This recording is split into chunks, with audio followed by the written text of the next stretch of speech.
At 0315 hours near Voronezh Oblast, Ukrainian forces locked onto a Russian ammo stash buried deep inside occupied territory.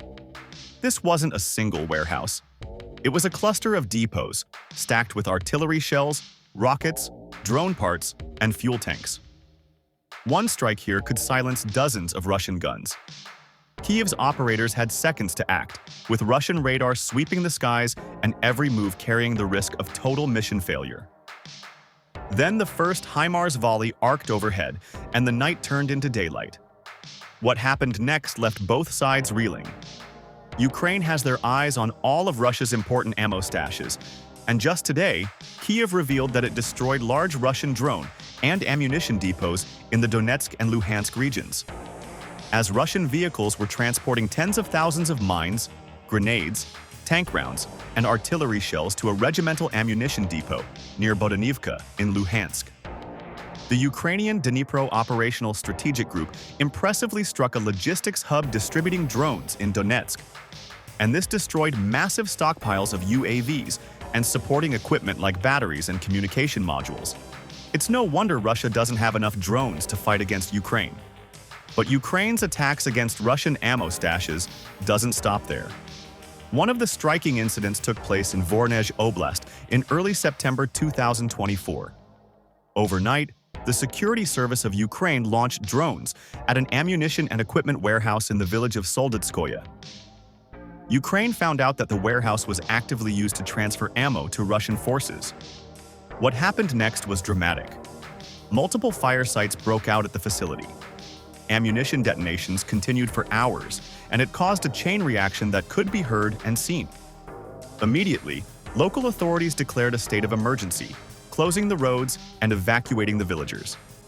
Although there were no confirmed casualties, Russia lost a lot of material and logistical items, especially its entire ammo stash. This incident is just the latest in a trend of attacks by Ukraine against Russia. Russia thinks that its assets behind the front lines are safe, but they are increasingly in the crosshairs, and Ukraine's drone operations are penetrating deeper and deeper.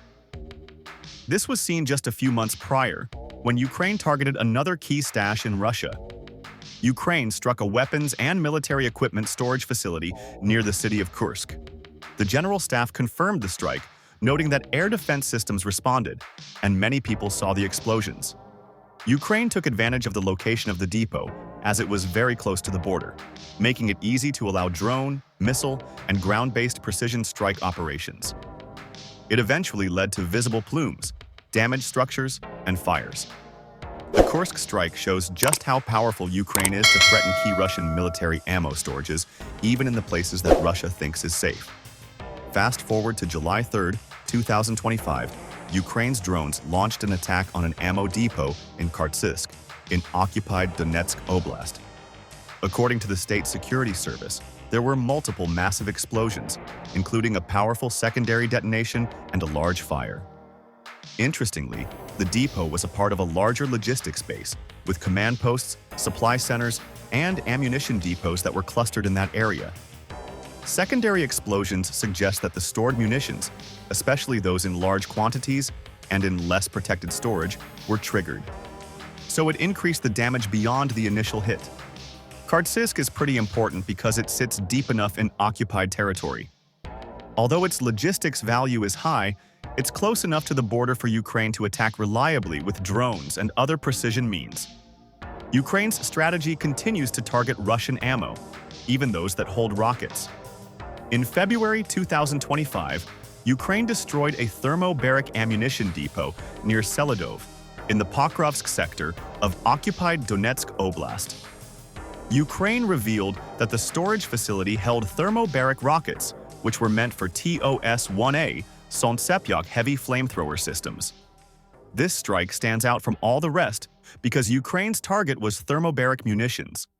These weapons are especially destructive because they use atmospheric oxygen and generate extreme heat and blast.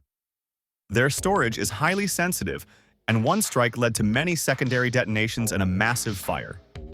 Munition fragments flew dozens of meters from the site, leading to further damage. The facility is in an unfortunate location, less than 10 kilometers from the front line. That made it easy for Ukrainian forces to use drones, missiles, and artillery to strike the ammo stash. Beyond these individual depot strikes, Ukraine has also struck different Russian hubs, including the distribution centers for drones, large ammo stockpiles, and logistic support depots in occupied eastern Ukraine. Between August and September 2025, the General Staff revealed that their multiple strikes had destroyed stockpiles of Russian ammunition and large numbers of unmanned aerial vehicles in occupied Donetsk Oblast. In fact, one attack had targeted a drone distribution hub, destroying thousands of drones and related equipment. What's more, on September 18, 2025, Ukraine destroyed a regimental ammunition depot in the Luhansk region, along with all the vehicles.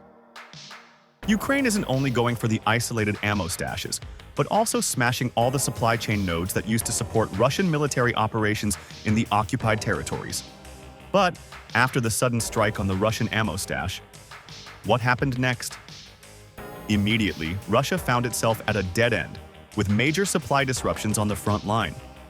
They no longer have a high number of ammunition, especially their heavy and massive munitions like tank shells, artillery, thermobaric rockets, and drones. Russian units rely a lot on these stockpiles, and now they have to ration fire, reduce counter-battery responses, and slow down their assaults. Once a depot is hit, Russia takes advantage of more subtle, less direct, and more vulnerable routes to transport their supplies. That way, they can stay out of Ukraine's line of sight. But Ukraine's strategic use of drones continues to target Russia where it hurts. What's more, Russia has been adopting longer supply lines, and that means they consume more fuel and are still vulnerable to drone surveillance and ambushes. Ukraine has left Russia on the defensive with its attacks on their Russia ammo stash, causing Moscow's offensive operations to become weak. Attacks on the ammo depots have slowed down offensive momentum. Without sufficient shells, mortars, or rockets, it's hard to initiate large attacks. This has caused Russia to reduce its offensives in different directions. Russia has responded to Ukraine's constant attacks by dispersing its ammo into smaller caches. It's also hiding depots underground or inside hardened bunkers, using camouflage, and moving more supplies close to the front instead of keeping them in the same place.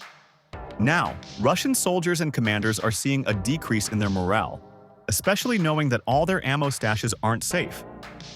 There's a feeling of stress, nervousness, and low confidence among Russian soldiers. Meanwhile, the Ukrainian side is seeing a major boost in its morale.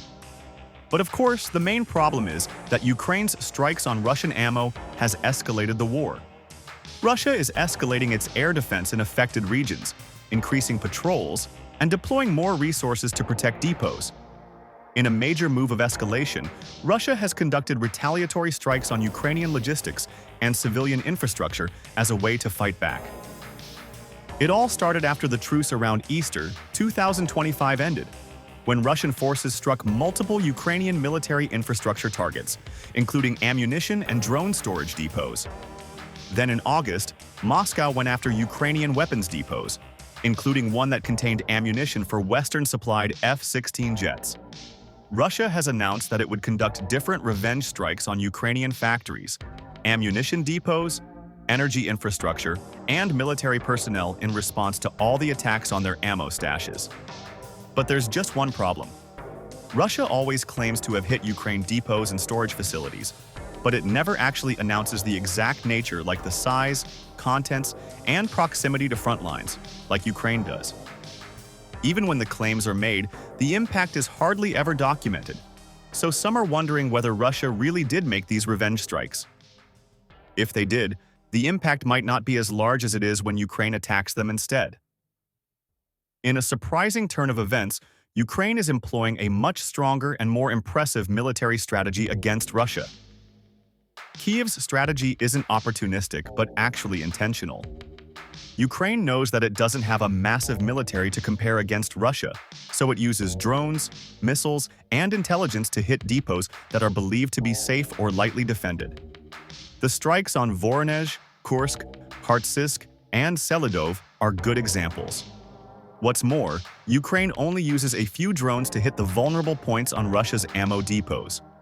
But the ammunition in the depot can ignite and then trigger a secondary detonation, greatly amplifying the damage. But aside from just the ammo stashes, Ukraine is going after logistical hubs. Depots are usually co-located with command posts, drone storage, fuel, and supply nodes. Destroying a mixed hub will create multiplied effects on Russia's military. Although Ukraine doesn't have strength in numbers like Russia, it still has open-source intelligence, satellite imagery, local informants, and drone reconnaissance. This allows Ukraine to map Russian supply lines, storage nodes, and plan attacks at the perfect time with maximum effect. Ukraine's strikes on Russia's ammo can't deal a one-off blow, but it's a good deny, delay, destroy approach to degrade Russian war-fighting capacity over time. These repeated strikes are forcing Russia to adapt, but it is also draining their resources. Instead of using expensive missile strikes against Russia, Ukraine has gone for cheaper, many-in-number drones which can probe massive defenses, trigger secondary detonations, and force Russia to focus more on air defense than land power. Even if Russia can intercept some drones, they're never able to get them all. So, what happens next when Ukraine launches such strikes? Analysts are expecting to see Russia in a dire situation, as its advances may stall in key sectors. Its counter-battery fire is weak, and frontline units are now undersupplied. With fewer large and safe depots, Russia must spread its stores out and move them often. This is meant to protect Russia from attacks, but it's making Moscow even more vulnerable. And as Ukraine succeeds in its depot strikes, it has more leverage when asking for military aid from its Western allies, especially long-range missiles, drones, and intelligence support. Ukraine has proven that it can use advanced systems effectively, and this is placing a lot of pressure on Russia. Ukraine is showing that it's not just about numbers or massive missiles. Even with a smaller military and thousands of drones, it's able to hit Russia right where it hurts. Now, everyone's wondering, how resilient can Russia be in the long haul?